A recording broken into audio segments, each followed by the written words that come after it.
Hi, my name is Joseph Alai. Welcome to my channel. And today I want to talk about how to make manifestation a part of your life.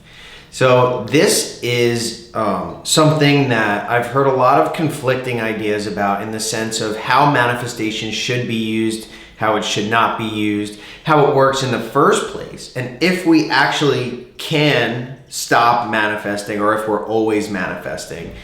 And so I want to get into some of the details of how manifestation works and how to implement it into your life to make it a living, acting part of your life. So anyway, before we get into this, hit the like button and the subscribe button and the bell icon for more very systematic tutorials on how to manifest and how to make this a part of your life and how to make manifestation work for you. So let's get into it now. So how to make manifestation a part of your life. I think it's important to first note how we stumble upon manifestation. So most of us, when we stumble upon manifestation, it's either through some curiosity of wondering if this actually works, or perhaps we heard a video maybe on The Secret or Abraham Hicks or something of that nature, and we just toy around with the idea and wonder if this could be true. I mean, for me, I thought it was a bunch of nonsense entirely. I was taught by modern society, the education system, and basically anyone that I've encountered, that that's just nonsense and that it should be disregarded, and I should look at anything like that as foolish. Well, but that's not always the case. Some of us see it, hear it, and kind of jump right into it. I know in my case, another way that people stumble upon manifestation is through some type of pain or trauma or deep desire in our lives. And that was particularly my case. I was not, how do I say this properly? I was not happy. I had extreme burning desires inside of me. I could not attain what I wanted to attain, and I was powerless, essentially. It boils down to powerlessness. And whether it's a broken heart or poverty or some extreme that makes you want to act or be able to achieve something but unable to do so, that's generally, for most cases of people that I've talked to, how they wound up understanding or coming to believe, or even just stumbling upon in the first place, manifestation, because all other efforts in the world have failed. For me, my action, my brute force, all of that stuff did nothing in the end. I mean, I could get places, but then I would be pushed back twice as far.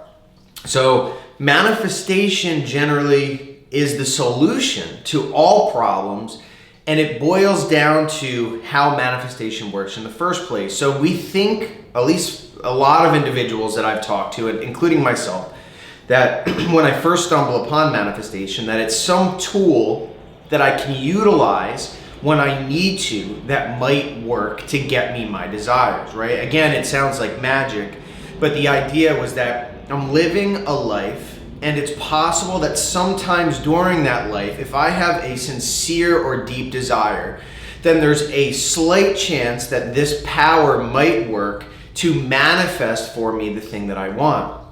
But in reality, manifestation is something that is happening all the time. There's nothing that can stop manifestation from happening. There is nothing that can separate us from the world of manifestation. Everything that we encounter in this life is manifested. And so that means that all events we have ever encountered in our experience have been manifested. The experiences now are manifested, and all things to come are going to be manifested.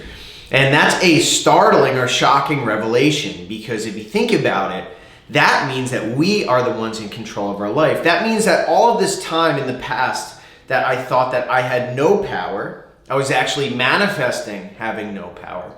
The times where I was thinking that I had a little bit of power, being able to manifest some things, that became true as well. However, with the understanding that I have complete and total control, if I choose to take that control over the events that are about to transpire in my life, right? And that's not just for me, that's for you, that's for anyone else in this world.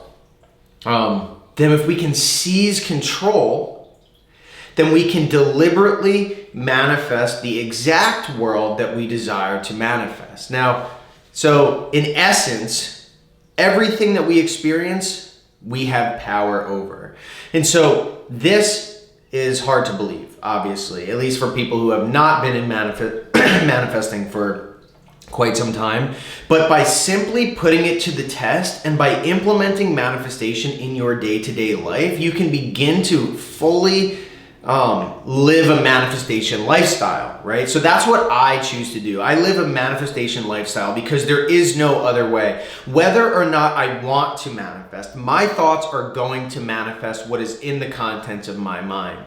So choosing to change our mindset and deliberately put on the mind of a manifester, if you want an awesome life, a life that you deliberately create, then I highly recommend implementing it into your life. But as I said before, testing it is probably the first thing you're going to want to do in order to prove that you are manifesting at any time, at all times. And the way to test it is to essentially trace back, first of all, this would be the first step, trace back events that have happened in your life, and then think back to a time, perhaps, when those events or style of events were in the contents of your mind. So what I'm saying is all events that you've ever experienced, you can trace back to the genesis or the beginning of that event in your mind. And that goes for good, that goes for bad, that goes for all things in between. Because in the manifested world, it's all manifested. There's no good and bad. Only we have the idea, our morals are good and bad. So with that said, trace back, make a list of some of the key events that happened in your life and figure out, is it possible that there was a thought that came before that, or an imaginal act, like a daydream, or a deep-seated fear? And if so, if you can do this enough, the most effective way to prove that you are always manifesting is to take some action like that. But then with that knowledge, it's still possible in the mind that that was speculation and that's just a coincidence that you thought this. And then you may have questions like, well, then why isn't everyone else doing this? Well, they are. But the next step would be to effectively test now how manifestation works. So the idea is, or at least the theory, right, that at least from my personal experience and probably, thousands and thousands of others now, is that all things in your mind have the capacity to create. So what you do is you deliberately begin to fill your mind with things that you would wish to experience. So what I mean is, your mind generally automatically produces thoughts. Those thoughts are the same as they've always been, essentially, or they'll kind of vary from time to time.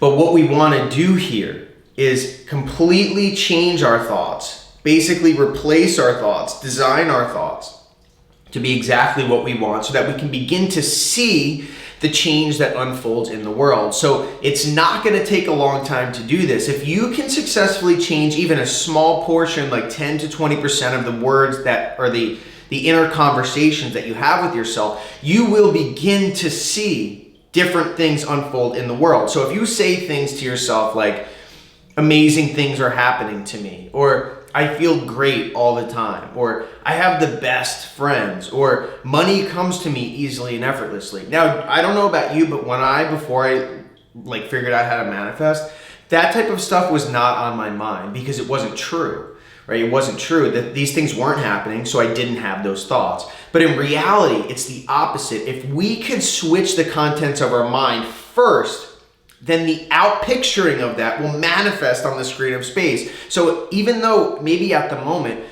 money doesn't come to you easily and effortlessly, or people aren't nice to you, or you don't have your soulmate, or whatever, changing your mind to deliberately in your mind say to yourself things that are related to as if you've already have those things, or from the point of view of the person who has those things. You will begin to see the world shift in a way that will prove your thoughts true to you. And then you will have found that your inner conversations are the cause of the phenomenon of life. However, It's not just your inner conversation. Writing things down from the point of view of the person that you wish to be, right? From the point of view as if you already have it, is another way in order to manifest what you want. So to deliberately during the day, not only change your thoughts to various things, but also write down journal entries from the future as if you've already become that person, right? And it's not just you that you can change. You can change other people. You can help other people. You have all power. So begin to implement this if you see someone who needs help, if a friend or a sibling or a relative needs help, or if you just see a stranger that needs something, to begin to, in your mind, perceive that person as the person that you wish them to be. You will watch. It may not happen instantly, but you will begin to see the person change, or anything that you write down or think in your mind to change. So what I do is I have a video on this about my daily regimen, and it's changed a bit since the time I've released it. But if you watch that, you'll get to see kind of what I did on a regular basis in order to make this manifestation into a lifestyle and how it works. But another thing that I would do is, besides thinking from the point of view of the person that you wish to be, besides from writing down journal entries from the point of view that of the person that you want to be, also begin to contemplate big dreams and then imagine yourself in the point of view from that person. Think of what it would be like if you were now the person that you want to be. So if you want to be rich, if you want to have a specific person as a husband or wife, if you want to have a big successful business, if you want to be more excited or charismatic, think of what you would be doing, how you would be feeling, what you would be seeing and tasting and touching. And when you have the time, it doesn't matter. See, the best time to do this, which is imagining from that point of view, is at night or right before you're falling asleep, so that your conscious mind is already kind of subdued and you're allowing yourself to impress on your subconscious mind. But you can do this when anything comes up during the day. If you have a desire, if something comes up that there's a problem, you can stop and imagine it. I do this when I'm not feeling good. If I'm aggravated or if I have a headache, I'll always quickly imagine myself from the point of view of someone who feels better, or I just deliberately or specifically what I would do if I had like a headache or something is I imagine myself just feeling good and not even remembering that I had a headache. And then what will happen is the bridge of incidents will unfold and I will eventually no longer have a headache. So it doesn't have to be a grand, huge gesture. It could be small. It could be about other people. It doesn't matter, but deliberately begin to take action to change the contents of your day. Think about what types of things you wish to have. Think back to when you were younger or what you constantly had desires about, and begin to shift your mind into that new state. And then for the best, at least what I think is the best technique, specifically where I've seen the greatest results, not from me, but from others as well, is to imagine at night. You deliberately, in first person point of view, this is a crucial aspect, in first person point of view, you act as if, in your imagination, as if you already have the thing that you want. That means seeing, tasting, touching, smelling, hearing, feeling, experiencing what people are saying to you, and you take a short condensed scene, you compress it, and you repeat it over and over and over in that one sitting until it becomes natural. Your thoughts may wander around, bring them back. Keep repeating it until you can get some loops that are clean or continuous without any interruption. And if you can do that, do that with as big a thing as you want, as little thing as you want. It will impress your subconscious mind, and then an invisible bridge of incidents will begin to unfold in your life and you will become that person. So those were some ideas of how to, in your daily life, get manifestation into a lifestyle. I hope those were helpful. Start those today, put those to the test, and keep track of the things that you see, because you will begin to see your world change. And your most powerful tool always will be your experiences from the past. So I hope you like this. Hit the like button, hit the subscribe button for more tutorials, step-by-step instructions on how manifestation works. bell icon, and stay tuned until next time. Thank you.